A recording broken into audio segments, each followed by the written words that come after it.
காவலன் கையில் எங்க விசில் சேரும், திருடங்க கையில் சேர்ந்திருக்காது. யார் அடிச்சாலும் கொண்டாட்ட சத்தமாகும், தப்பு செஞ்ச நெஞ்ச தூங்க விடாது. திரையால வந்தவன் அதை மாறுது, அது தாங்கும் மக்களுக்கு துணையாகுது.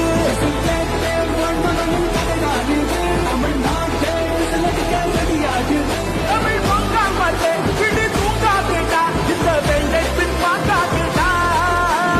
எத்தனை மன்னனை ஒத்திங்க வச்சவன்டா. நான் தன்னந்தனியாளு, நீ எல்லாம் நம்ம பாரு.